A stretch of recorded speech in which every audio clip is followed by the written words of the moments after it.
This is the moment police realized they were talking to a soulless monster, because this is Jamie, and she was a drunk driver, and she got exposed for acting like a spoiled brat after a horrific crash that took someone's life that she caused. I just want to get it over with and go home. Right now we're gonna just hang out. I can call my dad. Not right now. You can, but not now. But what did I do? Nobody has any proof of anything that I did. Okay.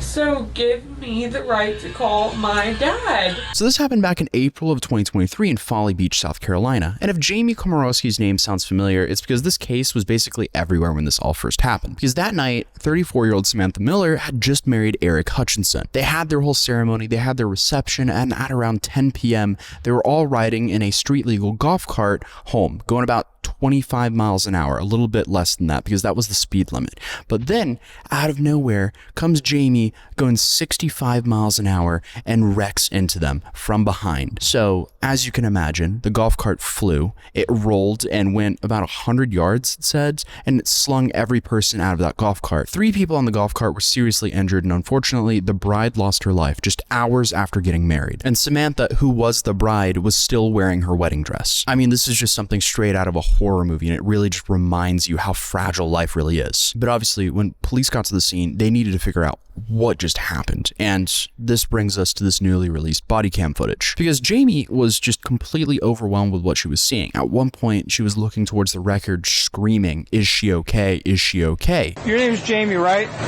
Okay, I'm Sergeant Halpern. Do you remember what happened? I was driving and then all of a sudden something hit me and I was just... Which way were you going? Towards my house. Okay, where's your house? 819 Amherstport. You have any drink tonight? No. I had 2 drinks. 1 beer and 1 drink.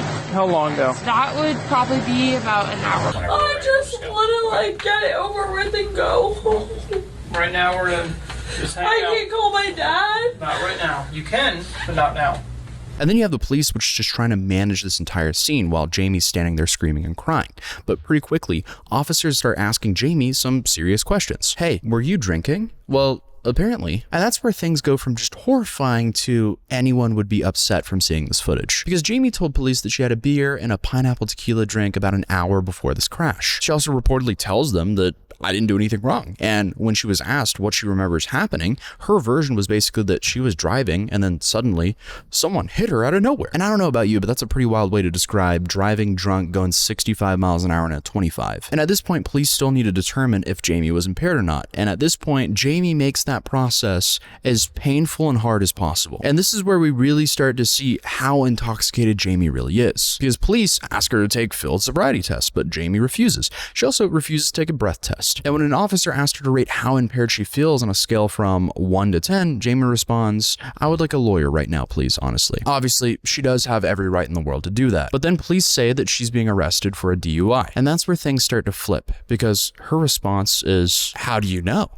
Ma'am, you just admitted to drinking and you wrecked into a golf cart sending it 100 yards going 40 miles an hour over the speed limit. It's pretty clear you were drinking. So I think maybe they just had a few clues. But Jamie seems to be genuinely confused about why she was being arrested. And then her attention turns to something that is apparently very important. She needs to call her dad. So Jamie reportedly asks officers over and over again if she can call him. And when they tell her that she can't do that right now, she starts arguing. And at one point, police even tell her, please just put your feet inside of the vehicle, but she just keeps on arguing. She just wants to know, why can't she call her dad? Why is she being arrested? As if it's not very obvious. And obviously, remember what's happening around her as all this is going down. A literal horror scene. The dude's worst nightmare. Imagine having your best night of your life, and out of nowhere, some selfish woman who couldn't get a simple Uber almost you and the love of your life. I can't even imagine the nightmare he's currently going through. Meanwhile, she's acting like a spoiled brat here. Like, you have Samantha over here laying on the ground in her wedding dress, and Jamie is mad and upset because she can't call her daddy. Like, are you serious? But eventually, officers finally take her away from the scene. But the tantrum does absolutely not end in the back of the police car, and somehow things just get even more obnoxious. But then, Jamie gets to the police station, and she makes it very clear that she doesn't want to be there. Well, maybe you should have thought about that before you decided to drive drunk. Do you know what is so much cheaper than taking someone's life and spending years behind bars? Getting an Uber. But regardless, at first, she doesn't want to sit down. Then she starts crying and saying, I just want to get it over with. I just want to go home. Okay, again, should have thought about that before you drunk drove. And then once again, she just wanted to call her dad. And then she started saying that they had no right to arrest her and they hadn't proved anything, as if she wasn't just pulled out of a wreckage. And then obviously, I don't need to re-describe how horrific the scene was. And at some point, an officer just gets really tired of her attitude and goes, hey, you're an adult and you're crying on camera. And that really sets her off, because that's when Jamie actually notices, oh wait, there's cameras in this room. So that's when she decides to address him directly. Oh, hi, camera. Yeah, I'm crying because he's not letting me call my father, even though they haven't proven and don't have any right for me not to be able to contact my family or anyone that I want to. So yeah, hello, I'm crying and ooh, I'm being just a little baby. Jamie, for once tonight, we agree. She's acting like a child. I mean, this woman is 25 years old and she's throwing a full-blown temper tantrum because she can't call her daddy. This is so bad, especially after everything that she did. But eventually, the police would get something that Jamie really didn't want them to have: her blood alcohol level, because that number makes everything so much more ridiculous. Because when Jamie refused to give the police a breath sample, she was taken to the medical university in South Carolina, where her blood was drawn. And when the results came back, she tested at a 0.261. Yeah, the legal limit in South Carolina is 0.08. So she's over 3 times the legal drinking limit at the time of testing. And that gives a little bit more perspective to the how you even know conversation that we're having earlier. And police also determined that that night she was going about 65 miles an hour on a road where the speed limit was 25 miles an hour. And then there's another detail from that night that just didn't make sense whatsoever, because Jamie apparently told an officer that she was on her way home, but she was driving the opposite direction of her home. So maybe in her head she was thinking she was going home, but I guess she was just too intoxicated to drive home. So at this point in time, we have someone who's over 3 times the blood alcohol limit to be able to drive, and then she's going the wrong way, claiming that she's going home, and she's going 40 miles an hour over the speed limit, and then on top of everything, she doesn't even see the golf cart and slams into them. So yeah, it obviously gets a whole lot worse when all the signs are pointing that she was actually going to another bar.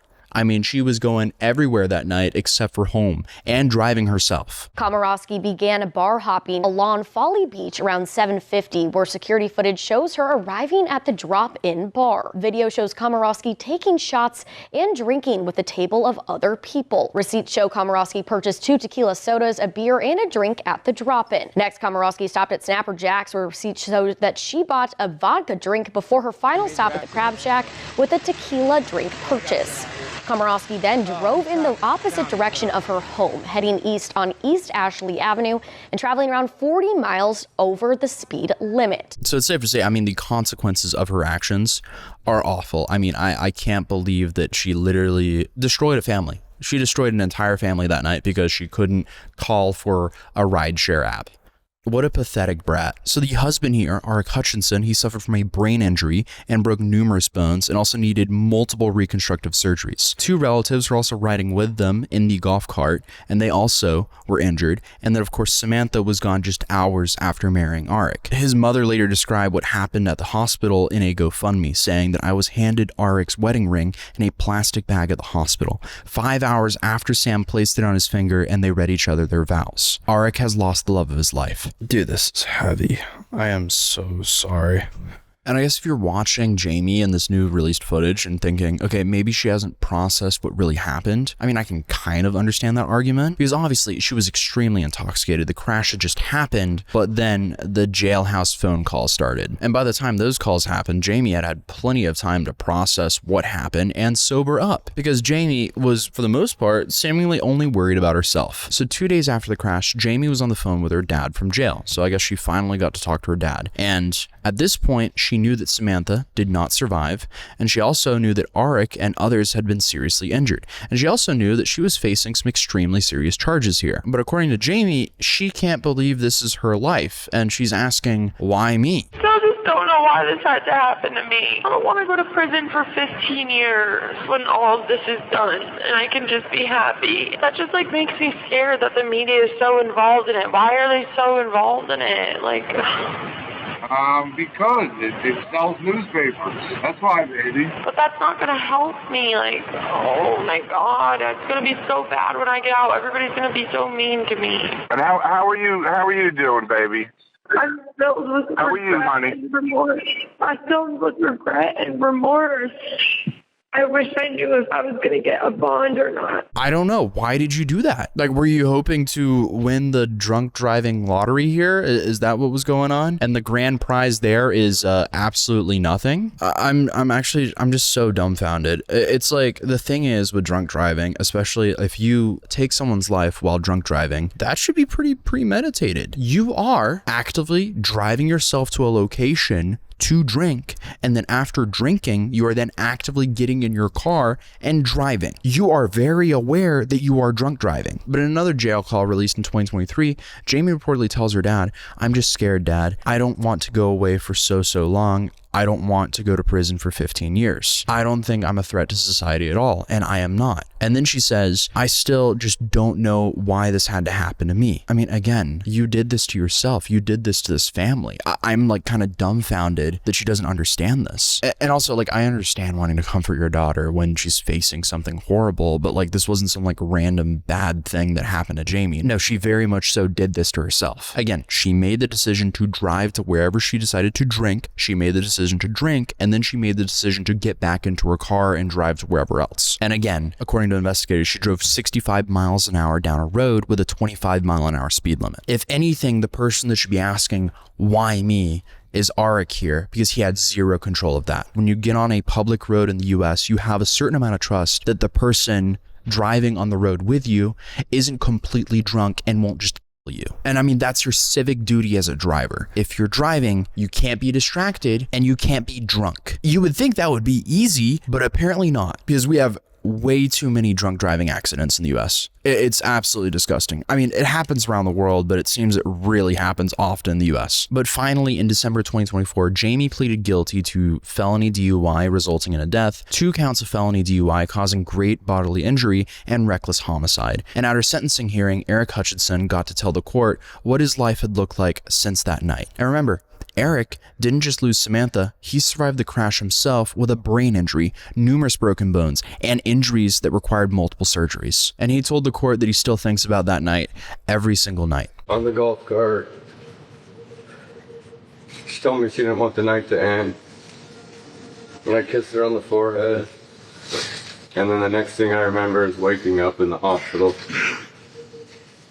I see my mom's face, still wearing the wedding dress from the night before, and I knew instantly.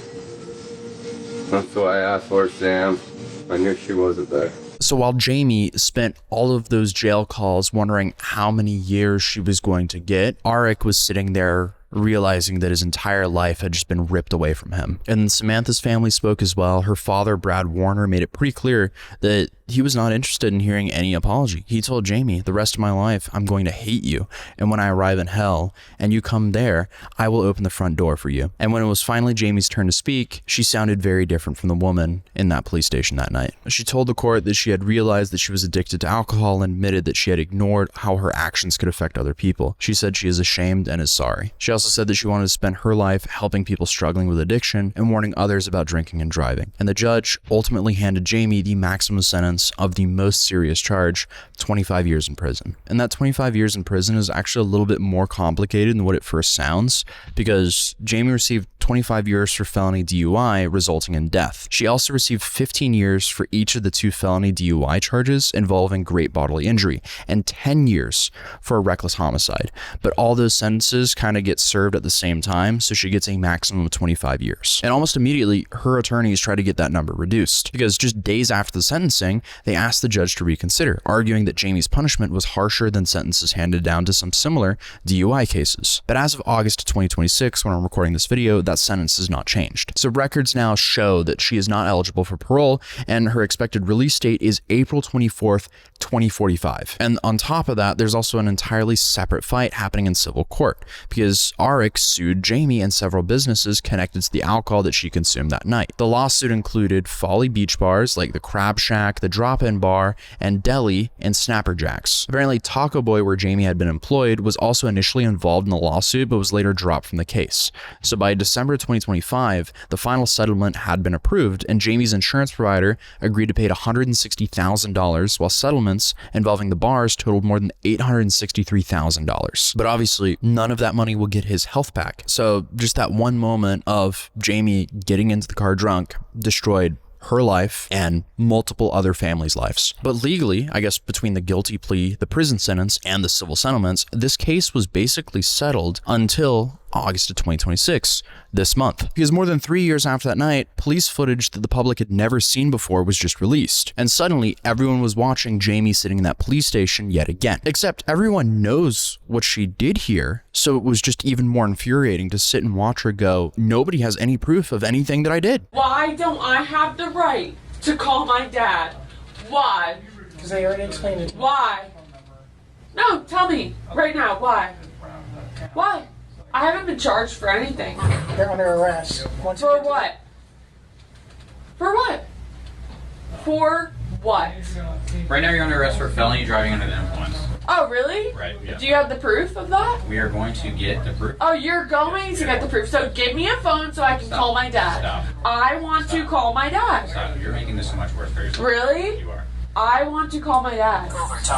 You don't have proof of anything. So give me a phone so I can call my dad. Yeah, it hit differently, which is why this story went even more viral just this month. And believe it or not, the clips that are going viral are really only a small part of this footage. And as the night continues, Jamie apparently started rambling. According to NJ.com, she goes on tangents about her background, her genetics, her pets, and even her favorite foods, all while repeatedly saying that she just wants to leave and complaining that she can't call her dad. The part that's really sticking with me is even after she sobered up, she's still sitting there like, I can't believe this happened to me. You did this to yourself and you did this to that family. There were multiple people that night that had something unimaginable happen to them, and it wasn't Jamie. So please take this video as just a massive PSA. Do not drink and drive.